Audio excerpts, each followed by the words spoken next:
Nekoliko je naslonjača stajalo uza zidove. Na jednome od njih bili su kaput, tamnocrveni svileni šal i crne kožnate rukavice. Uz to otkrila je par modernih crnih poluvisokih cipela tupastoga vrha. Cipele su bile ulaštene do visokog sjaja. Na drugom je stolcu bila sportska torba iz koje su visjeli sivi vuneni pulover i traperice. Ispod stolca bio je par iznošenih tenisica. Julieta je prolazila kroz prostoriju, a na pola puta odjedanput je počela glazba. Zastala je i osluhnula.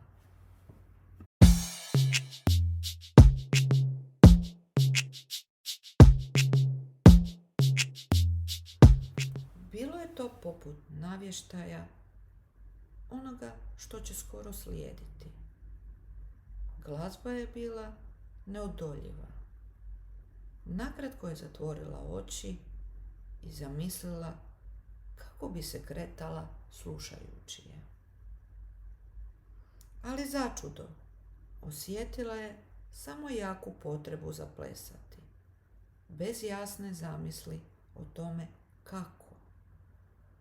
Ta je glazba imala u sebi nešto teško, nešto sasvim neplesno. Osjećala je valove energije. Oni su bili bez smjera. Kroz nju je prosijavalo nešto afričko, monotonija bubnjeva, koja je pozivala na zazivanje duhova i trans.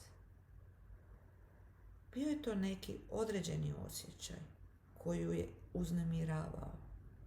Balet je bio ekstrovertiran, racionalan, prozračan. Ta joj se glazba doimala introvertirana, zamišljena, iracionalna, pa ipak zemljana poput pluga. Bilo je u njoj nečega od Dvoržaka, od Rahmanjinova, a i ciganske glazbe. Ono što je slušala sadržavalo je u sebi mračnu zemljanu čaroliju, poput ponekih dijela ruske ili mađarske narodne glazbe. Ali to nije bilo sasvim točno. Zbog toga je i došla ovamo. Htjela je znati od čega se sastojala ta glazba. Kada je ušla u kazalište, vidjela je to. Ili bolje rečeno, ugledala je moguće objašnjenje za ono što je čula. Bila je iznenađena pogledom koji se pred njom pružao. Ne zbog toga što je bio pomalo neobičan, nego suprotno, zato što je bio toliko prirodan. Imala je čudnovat osjećaj da joj se potvrdilo nešto što uopće nije slutilo. Ispred pozornice, na praznome parketu, plesao je muškarac sa muškarcem. Vjerovatno su već neko vrijeme plesali, jer su njihove bijele majice bile natopljene znojem.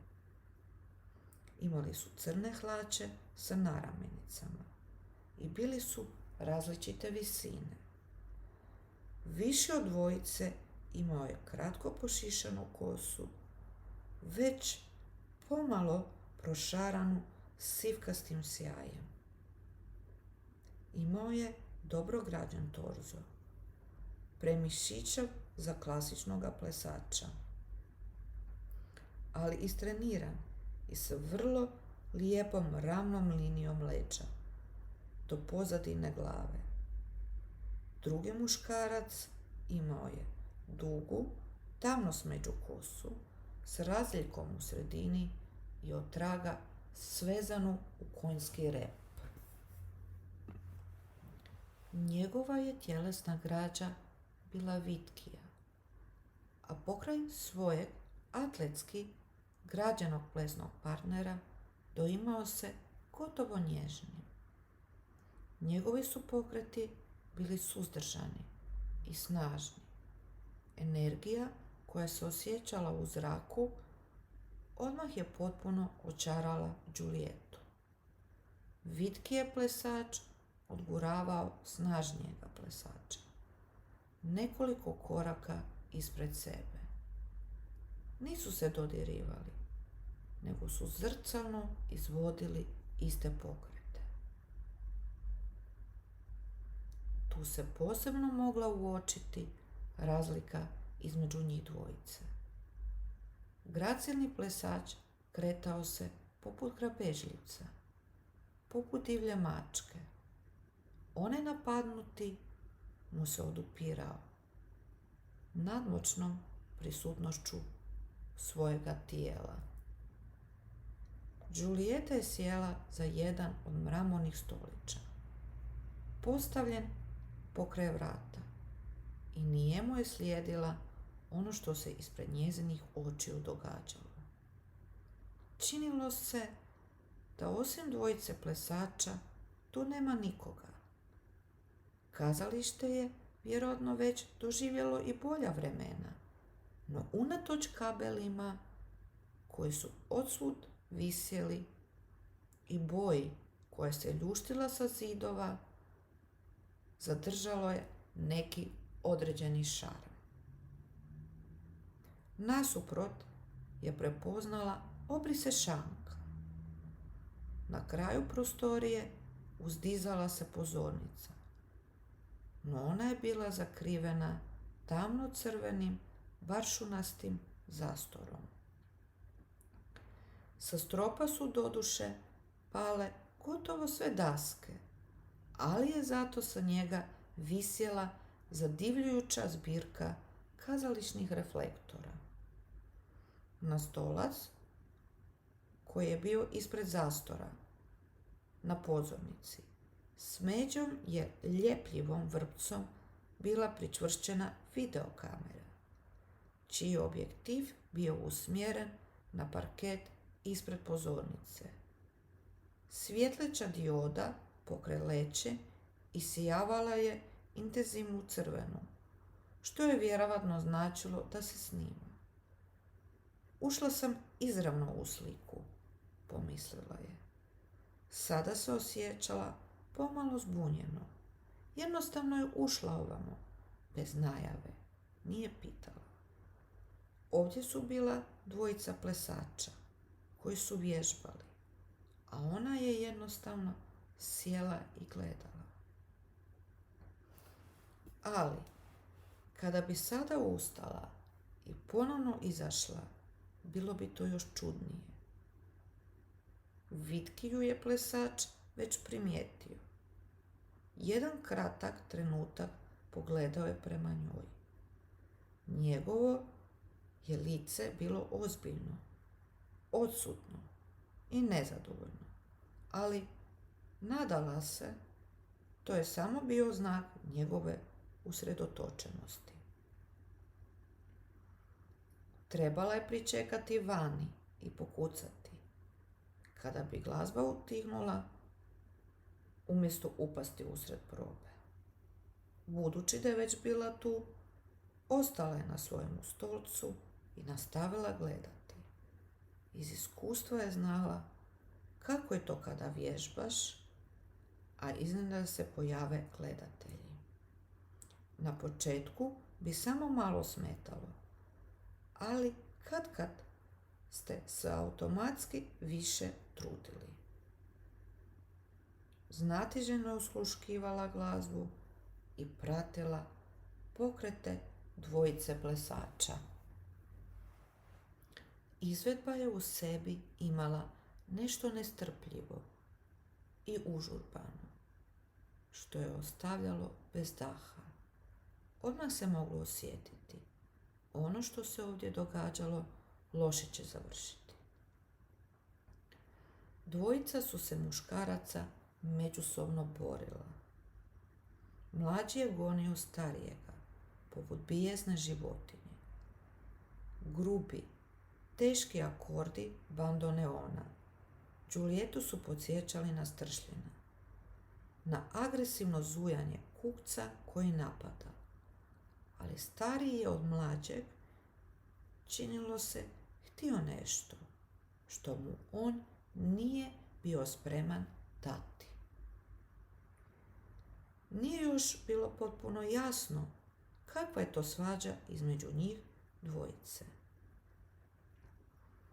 No činilo se da nije mogla prestati razmjenom priželjkivanih dobara.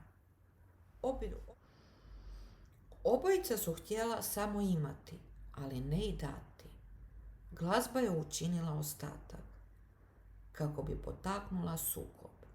Nervozna, trzava melodija, gotovo pretjerano ritmitizirana, s vrištećim, gotovo bolnim disonantnim violinama, prekinutima tek nakratko pomirljivim mjestima.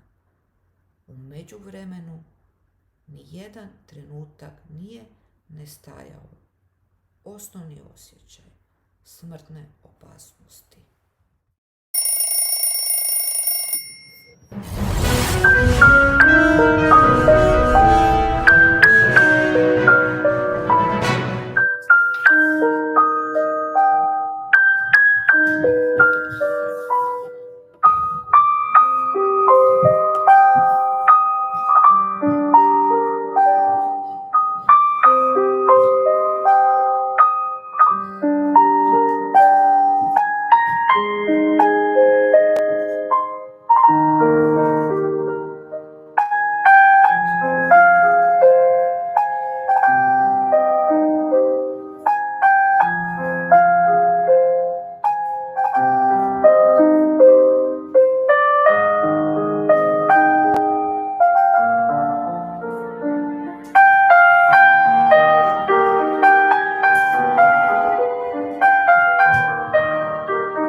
Nepodnošljiva lakoća tango bivanja. Stanje tijeka i duhovnosti. Ugodni pokret. Ponavljanje. Želja. Fizičko i mentalno biće. Stimulirano kroz tango. Pokret. Glazba i poezija. Ravnoteža. unutarnja i vanjska. Snaga, tango argentino. Ravnoteža, sam sa sobom i tobom, te argentinskim tangom. Dijelimo i ostvarujemo komunikaciju. Pokret predočen u priču, pjesmu, prozu i roman. Vodič putovanja kroz postojeće i novostvorene svijetove. Susret u i s nultim pointovima. Uzemljenje. Statika. Plus i minus. Plus. Izlazak iz obrasca. Kreativnost i sloboda. Zarobljenost. Prisutnost i svjesnost. Meditacija. Ne. Prisutnost mog i tebe, te tango Argentina. Sam sa sobom i drugim osobama, te tango Argentinom. Jezik poznat od rođenja. Nisam ili jesam. Prisutnost i prihvaćanje. Slobodni prostor. Duhovnost i svjesnost. Otvorena vrata prihvaćanju i uvažavanju. Prisutnost. Tango Argentino. Mogućnost beskrajna. Nestala zbog straha i nesigurnosti. Izostanka emotivne podrške. Srž bića. Sam sa sobom i drugim osobama, te tango Argentino. Slobodni prostor. Njeguje bogatstvo unutarnje i vanjske ravnoteže. Sanjarenje. Maštanje. Razmišljanje i kreiranje pokreta je izvor beskrajne kreativnosti. U čemu je problem? Ne. Gdje je prilika za razvoj? Da. Identitet je jasan, nedefiniran i beskonačan. Etiketa. Ograničavanje. Otvoren stav. Otkrivanje. Korak naprijed. Unutarnja i vanjska ravnoteža. Tango Argentino. Ne bojte se kontakta s podlogom po kojoj se krećete. Nevidljivo i suptilno daje polet vidljivom i opipljivom. Prihvatite i trudite se razumjeti paradoks, kontradikciju i dvosmislenost. Nesigurnost je utroba kreativnosti. Svjesnost, tijek energije i informacija u biću, odnosima i svjetovima, podizanje svijesti, sadašnji trenutak, radost, temelj ljubavi, suosjećanja i iscjeljenja, želja otpuštanja patnje, stvaranje i život. Budite sami sebi najbolji prijatelj. Oprostite si. Prestanite se osuđivati i ograničavati. Intuicija, osluškivanje tijela, uma, ravnoteže u mirujućem položaju i pri kretnji. Pozitivni odgovor, komunikacija. Srž bića, uguran u tijelo ili u vremensko razdoblje života. 1 sat, događaj, milongu. Ne! Emocionalna inteligencija počinje bez potrebe obilježavanja ili ocjenjivanja. Istinski tango. Stvarnost je ukorijenjena u izvoru bića, slušanje i osluškivanje, promatranje, nulti point, opuštanje, pronalazak i stabilitet. Napisala Jelena Somođi.